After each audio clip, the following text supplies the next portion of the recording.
नमस्कार, अपना बिहार में आपका स्वागत। मैं राहुल ओझा आपके साथ। बिहार में जहरीली शराब कांड के मामले एक बार फिर से तेजी से बढ़ रहे हैं। कभी सीतामढ़ी तो गोपालगंज तो कभी सारण, एक बार फिर से जहरीली शराब के मामले सामने आए हैं।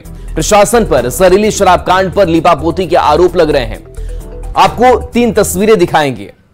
सीतामढ़ी में 5 लोग की संदिग्ध स्थिति में मौत हो जाती है। बाजपट्टी में छठ के दौरान मौत के बाद मातमी सन्नाटा पसर गया। कई परिवारों पर मुसीबतों का पहाड़ टूट पड़ा। तो सीतामढ़ी के बाद गोपालगंज में जहरीली शराब का कहर देखने को मिला। हालांकि प्रशासन कुछ और ही दावा कर रहा है। गोपालगंज में 5 लोग की संदिग्ध स्थिति में मौत के बाद सन्नाटा पसरा है। परिजनों का दावा है कि मौत जहरीली शराब पीने की वजह से हुई है, लेकिन प्रशासन बीमारी का हवाला दे रहा है।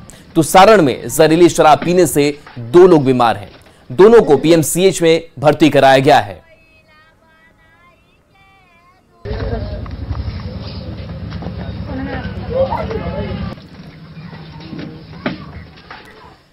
तो गोपालगंज के बैकुंठपुर में जहरीली शराब से 6 लोगों की मौत मामले में नया मोड़ आ गया है।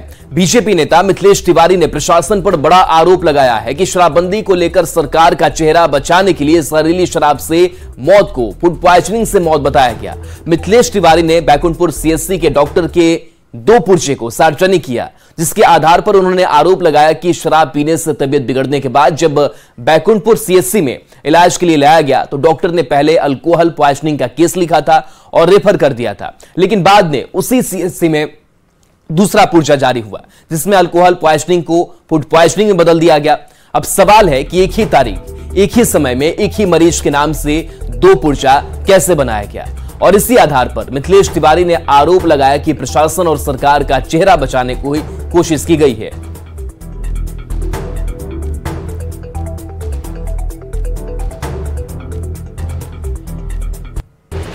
तो ये तस्वीर आपको दिखा रहे हैं जहां पर 2 पुर्जे आपको नजर आ रहे होंगे और इसको सार्वजनिक किया गया है।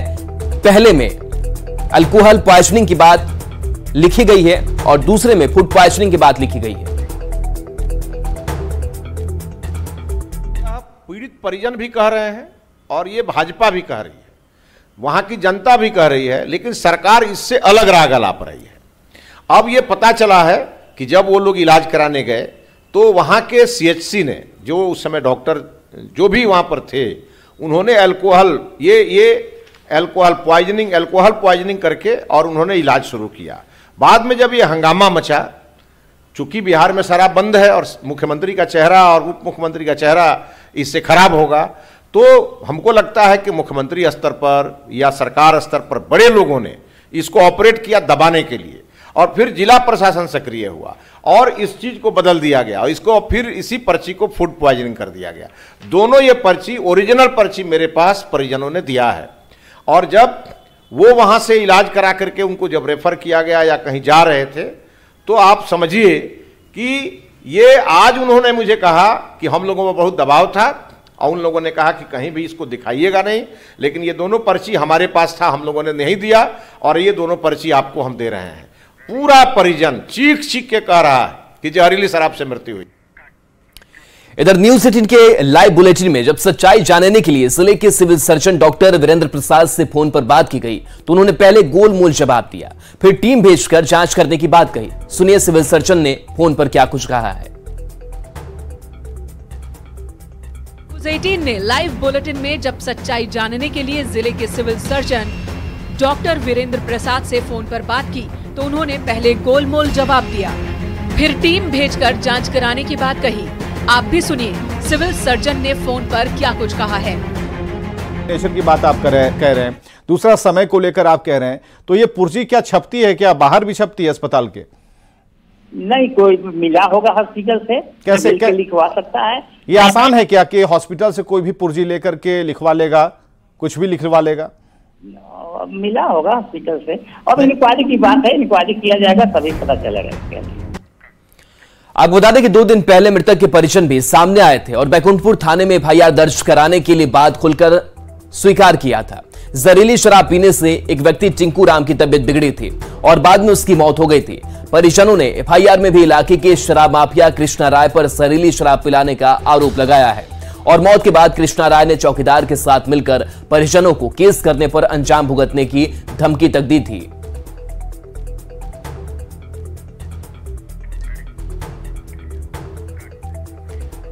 तो गोपालगंज में 5 लोग की संदिग्ध स्थिति में मौत पर गोपालगंज के सांसद आलोक कुमार सुमन ने सफाई दी है। सांसद ने बीजेपी के आरोपों को गलत बताया। सांसद ने आरोप लगाया कि बीजेपी बिहार सरकार को बदनाम करने में लगी है। तो जेडीयू के जिलाध्यक्ष आदित्य शंकर शाही ने बीजेपी पर गंभीर आरोप लगाए। जेडीयू जिलाध्यक्ष ने कहा कि गोपालगंज सदर की बीजेपी विधायक कुसुम देवी के देवर खुद शराब की तस्करी में जेल में बंद है। उन्होंने कहा कि शराब बेचने का काम भाजपा करती है। मंत्री जी का भी जवाब आया कि इसकी जांच हो रही है।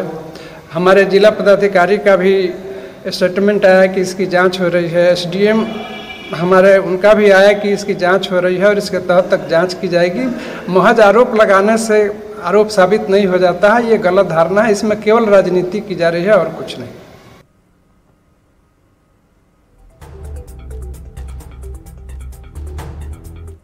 पार्टी पता नहीं कौन सा थर्मामीटर लेके वहां पहुंची है और बिना जांच पड़ताल के आरोप लगा रही है कि मौत जो वहां पे हुई है वो शराब से हुई है। पिछले विगत दिनों जो मंडल वहां पे गया हुआ था उसमें माननीय गोपालगंज विधायिका भी थी और अभी कुछ दिन पहले उनके देवर बंटी बबली शराब के साथ पकड़े गए थे और जेल में अभी हैं। तो बेचने का काम शराब तो भाजपा के ही लोग करते हैं। बिहार में जहरीली शराब के मामले फिर से बढ़ने लगे। बीजेपी नीतीश सरकार पर निशाना साध रही है तो महागठबंधन बैकफुट पर दिख रही है। इस तेजस्वी की सरकार में जहरीली शराब के मामलों में कमी आई है और 1-2 जगहों पर जो कुछ घटना घट रही है तो पुलिस प्रशासन त्वरित कार्रवाई कर रही है। शराब माफिया, शराब तस्कर आज सलाखों के पीछे भेजे गए हैं, कड़ी कार्रवाई हुई है। जिस राज्य के सत्ताधारी दल के लोग शराब के व्यवसाय से जुड़े हों, स्वाभाविक तौर पर वहां पर ज्यादा मौतें होंगी जहरीली शराबों को पीकर। शराब बिहार में बैन है, लेकिन आज ऐसा बिहार को कोई कोना नहीं है जहां पर शराब उपलब्ध नहीं है और ऐसा कोई कोना नहीं है बिहार का जहां पर लोग शराब पीकर मर नहीं रहे हो। तो पूर्ण रूप से सरकार से जुड़े हुए लोग और जदयू राजद के संगठन से जुड़े हुए लोगों के माध्यम से पूरे बिहार में शराब बेची जा रही है। पहली बार घटना नहीं घटी है, कई बार और कई सालों से घटना घटित हो रही है, पर बिहार सरकार के कान पे जू तक नहीं रेंगता है और रेंगेगा भी कैसे। भाई सरकार के ही नुमाइंदे माफियाओं से मिलकर, शराब माफियाओं से मिलकर जहरीली शराब परोस रहे हैं। देखिए, शराब बहुत ही बुरी चीज है, लेकिन इससे ज्यादा बुरी घटना है जहरीली शराब पी के किसी के परिवार के सदस्य का मर जाना। इसलिए हमें लगता है कि अब नए सिरे से शराबबंदी कानून पर विचार करने का समय आ गया है, एक विमर्श का समय आ गया है। हम लोगों ने कई बार इस बात को स्पष्ट किया है कि शराबबंदी और जहरीली शराब से मौतें दो अलग अलग विषय हैं। जिन प्रदेशों में शराबबंदी लागू नहीं है वहां भी जहरीली शराब से मौतें होती हैं और इन बातों की गवाही तो आंकड़ों के साथ सुशील कुमार मोदी जी भी देते रहे हैं। अब देखिए, जहरीली शराब कांड में पुर्जे के खेल को समझते हैं। जिला प्रशासन शराब से मौत का खंडन करता रहा और लगातार कहता रहा कि शराब से मौत हुई ही नहीं है और इसको लेकर के वो पर्ची भी हमने आपको दिखाई कि किस तरीके से वो पर्ची में 2 बातें लिखी हुई नजर आ रही है। एक तरफ ये लिखा हुआ है कि अल्कोहल पॉइजनिंग से मौत हुई, दूसरी तस्वीर सामने आती है कि फूड पॉइजनिंग से मौत होती है। तो जिला प्रशासन शराब से मौत का लगातार खंडन करता रहा। साथ ही बता दें कि बीमारी से मौत को वजह बताई गई। अब 2 पुर्जों ने गंभीर सवाल खड़े कर दिए हैं। पहले पुर्जे पर अल्कोहल पॉइजनिंग लिखा हुआ है, वहीं दूसरे पुर्जे की अगर बात करें तो फूड पॉइजनिंग शब्द का इस्तेमाल उसमें किया गया, जिसको हाईलाइट में हमने आपको दिखाया भी। बीजेपी नेता ने इन पुर्जों को सार्वजनिक किया। सिविल सर्जन लगातार प्रशासन की बोली बोल रहे हैं। सवाल है कि एक ही मरीज का डबल पुर्जा कैसे सामने आया। शराब कांड को दबाने की साजिश भी हो सकती है। जांच टीम की रिपोर्ट का सभी को इंतजार है, तभी इस पुर्जा कांड की सच्चाई सामने आ पाएगी। तो ये पुर्जा कई सवाल खड़े कर रहा है। तो जहरीली शराब से एक बार फिर मौतें हुई हैं। बिहार में शराबबंदी पर सवाल उठ रहे हैं। बिहार में शराबबंदी के 7 साल हो चुके हैं, फिर भी मौतें क्यों नहीं थम रही, ये सवाल बड़ा है। शराब पीने से लोगों की लगातार मौत हो रही है। शराब कारोबारी पैसा कमा रहे हैं। बिहार में शराब धड़ल्ले से बेची जा रही है। पूरे राज्य में शराब की होम डिलीवरी का लगातार आरोप लगता रहा है। बिहार में शराबबंदी लागू है, लेकिन खपत महाराष्ट्र से भी ज्यादा है। राज्य में शराब वाहनों के जरिए पहुंचाई जाती है। शराब का अवैध धंधा पूरे बिहार में चल रहा है। लोग मरते हैं, हंगामा होता है, फिर सब लोग भूल जाते हैं। सरकार निचले स्तर के अधिकारियों को निलंबित करती है। शराब माफिया के सरगना पर एक्शन क्यों नहीं हो रहा है, ये सवाल खड़े हो रहे हैं, क्योंकि जो निचले स्तर के कर्मी होते हैं, कर्मचारी होते हैं, उन पर निलंबन की कार्रवाई हो जाता है, लेकिन जो बड़े माफिया हैं वो आखिर कैसे बच जाते हैं। गोपालगंज पुलिस ने शराब से भरी स्कॉर्पियो और एक पिकअप वैन जब्त किया। साथ ही 4 तस्कर को गिरफ्तार किया, जब दोनों वाहन से 1027 लीटर विदेशी शराब बरामद की गई। शराब की खेप यूपी से लाई जा रही थी। केले की आड़ में शराब की तस्करी हो रही थी।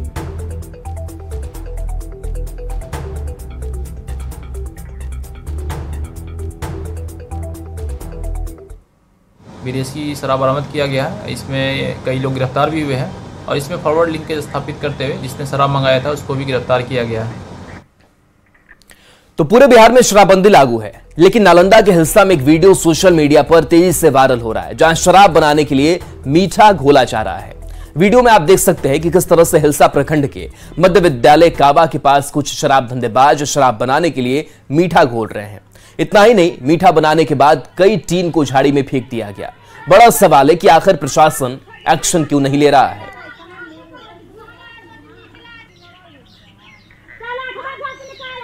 जी गोपालगंज में उत्पाद पुलिस ने शराब के खिलाफ विशेष छापेमारी अभियान चलाकर 56 लोगों को गिरफ्तार किया है। गिरफ्तार लोगों में 43 शराब पीने वाले और 13 तस्कर शामिल हैं। इनके पास से भारी मात्रा में देसी और विदेशी शराब बरामद की गई है। ज्यादातर गिरफ्तारियां यूपी बिहार के बलथरी चेकपोस्ट से की गई है।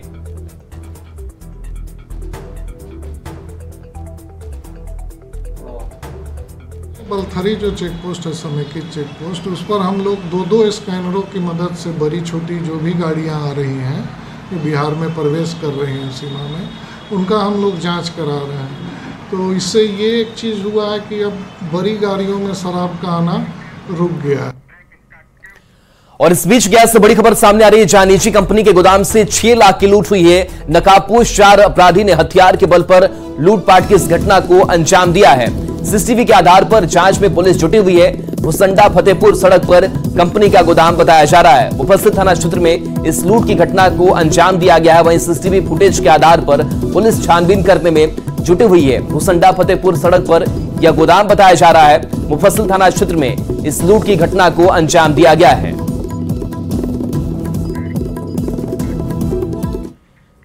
खबर गोपालगंज से, जहां महावीरी अखाड़ा में ऑर्केस्ट्रा के दौरान फरमाइशी गीत को लेकर 2 गुटों के बीच झड़प हो गई। घटना नगर थाना क्षेत्र के खैरटवा गांव की बताई जा रही है। झड़प के दौरान थानेदार का अखाड़ा समिति के युवकों पर पिस्टल तानने का वीडियो सामने आया है, जो तेजी से सोशल मीडिया पर वायरल हो रहा है। घटना 3 दिन पहले की बताई जा रही है। बताया जा रहा है कि खैरटवा गांव में महावीरी अखाड़ा का जुलूस निकला था। जुलूस में ओलीपुर और खैरटवा के लोगों के बीच ऑर्केस्ट्रा के फरमाइशी गीत को लेकर झड़प हो गई। झड़प के दौरान पुलिस पहुंची और स्थिति को नियंत्रण में करने में जुट गई। इस बीच कुचायकोट के थानेदार सुनील कुमार पहुंचे और कमर से पिस्टल निकालकर एक युवक पर तान दी। शुक्र था कि पिस्टल का घोड़ा नहीं दबा, नहीं तो बड़ा हादसा हो सकता था। वहीं इस पूरे घटनाक्रम का कुछ लोगों ने वीडियो बनाया और सोशल मीडिया पर शेयर कर दिया। एसपी स्वर्ण प्रभात ने वायरल वीडियो की जांच कराने की बात कही है। होना चाहिए, सरकार का है कि पीपुल फ्रेंडली पुलिस की धारणा रखती है सरकार। तो ऐसे में देख रहे हैं वीडियो एक वायरल हो रहा है और उसमें एक थानेदार हैं कोई कुचायकोट के ही, उनके द्वारा महावीरी अखाड़ा में सम्मिलित लोगों पर सरेआम पिस्टल ताना जा रहा है, जो गलत है। ऐसा नहीं होना चाहिए। पुलिस का पीपुल फ्रेंडली चेहरा होना चाहिए और ऐसे घटनाओं से बचना चाहिए और इस मामले की जांच भी होनी चाहिए। सरसा में शराबबंदी कानून को सख्ती से पालन कराने के लिए पुलिस का अमानवीय चेहरा सामने आया है। पुलिस एक शराबी को घसीटते हुए अपने गाड़ी में बैठाते दिख रही है, जिसका वीडियो सोशल मीडिया पर वायरल हो रहा है। वीडियो बनमाइटर यूपी की बताई जा रही है। वीडियो में साफ तौर पर देखा जा सकता है कि शराबी को किस तरह से घसीट कर वाहन में ले जाया जा रहा है।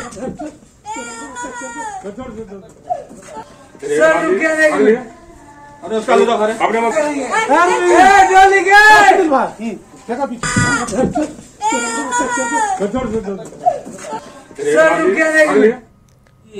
मामला ये है कि बनमाईटारी थाना को जहां पर की घटना बताई जा रही है वहां के बगल के लोगों ने फोन कर बताया कि एक शराबी है जो काफी उत्पात मचा रहा है उनके आसपास के इलाके में, जिस पर थाना द्वारा जो है वहां पर गश्ती गाड़ी भेजी गई।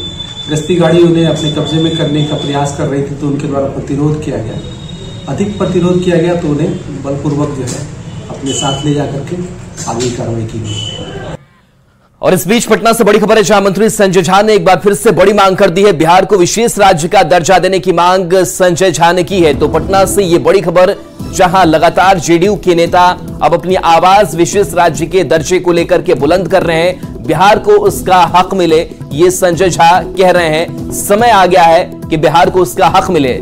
सूत्रधार नीतीश कुमार बने। संजय झा ने कहा, देश नीतीश मॉडल का अनुसरण करना चाह रहा है। तो ये बातें कही है संजय झा ने। बिहार की तरक्की से देश का विकास होगा। तो संजय झा ने एक बार फिर से बिहार के विशेष राज्य का दर्जा देने की मांग को दोहराई है और उन्होंने कहा कि देश नीतीश मॉडल का अनुसरण करना चाह रहा है। बिहार की तरक्की से ही देश का विकास होगा।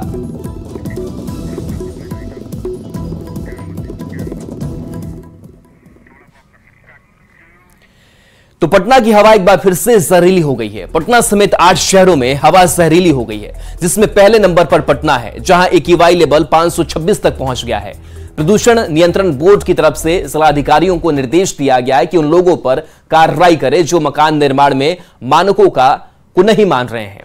एयर पोल्यूशन को कंट्रोल करने के लिए नगर निगम की तरफ से लगातार पानी का छिड़काव भी किया जा रहा है। हालात का जायजा लिया है संवाददाता विनीता मिश्रा ने। 8 दिन बाद एक बार फिर से राजधानी पटना की हवा जहरीली हो गई है। AQI की मात्रा 526 पहुंच गया है, यानी पटना में अब सांस लेना भी मुश्किल नजर आ रहा है। लगातार प्रदूषण को कंट्रोल करने की कोशिश की जा रही है। बावजूद इसके राजधानी पटना समेत बिहार के कई ऐसे शहर हैं जहां पे प्रदूषण की मात्रा वो लगातार बढ़ती जा रही है। हवा की क्वालिटी लगातार खराब होती जा रही है। यही वजह है कि राजधानी पटना समेत बिहार के कई ऐसे शहर हैं जहां हवा सांस लेने लायक नहीं है, जहां की हवा जहरीली हो गई है। अगर हम पटना की बात करें तो पटना में जो AQI का लेवल है वो 526 पहुंच गया है, यानी वो सबसे अधिक खतरनाक है। इसके साथ ही साथ कई ऐसे शहर हैं, उसकी अगर हम बात करें, औरंगाबाद में AQI 199 है, बेगूसराय में 400 के पार यानी 411 है, भागलपुर में 334 है, देव में 223 है, गया में भी जो AQI है वो खराब है। और गया की अगर हम बात करें तो 324 गया में भी एयर क्वालिटी इंडेक्स की मात्रा है। मुजफ्फरपुर में 280 के करीब है और पटना में सबसे अधिक जो डेंजरस लेवल है हवा के गुणवत्ता के खराब होने की, उसकी जो मात्रा है 526 है। पूर्णिया में 351 है। अगर पटना के एयर क्वालिटी की हम बात करें तो लगातार जो एयर क्वालिटी है वो खराब हो रही है और ऐसे में जो प्रदूषण का स्तर वो बढ़ता जाता है। नगर निगम की तरफ से भी लगातार इस तरीके से वाटर छिड़काव करके प्रदूषण को कंट्रोल करने की कोशिश की जा रही है, क्योंकि जो धूल कण है वो नियंत्रण में होंगे तभी एयर क्वालिटी अच्छी होगी। और इसके जरिए जो वाटर छिड़काव है, इसके जरिए प्रदूषण को कंट्रोल करने की कोशिश राजधानी पटना के कई इलाकों में की जा रही है। बावजूद इसके 8 दिन बाद एक बार फिर से पटना की जो हवा है वो जहरीली है। कैमरामैन दीपक के साथ विनीता मिश्रा, न्यूज़ 18 पटना। वही देश की राजधानी दिल्ली की अगर बात करें तो लोगों की सांसों पर संकट बरकरार है। राजधानी के कई इलाकों में हवा गंभीर श्रेणी में पहुंच गई है। दिल्ली के कई इलाकों में AQI 400 दर्ज किया गया है। इंडिया गेट देखने आए सैलानियों ने कहा कि प्रदूषण के चलते दिल्ली दर्शन भी मुश्किल हो गया है। हालात का जायजा लिया है संवाददाता संदीप पांडे ने।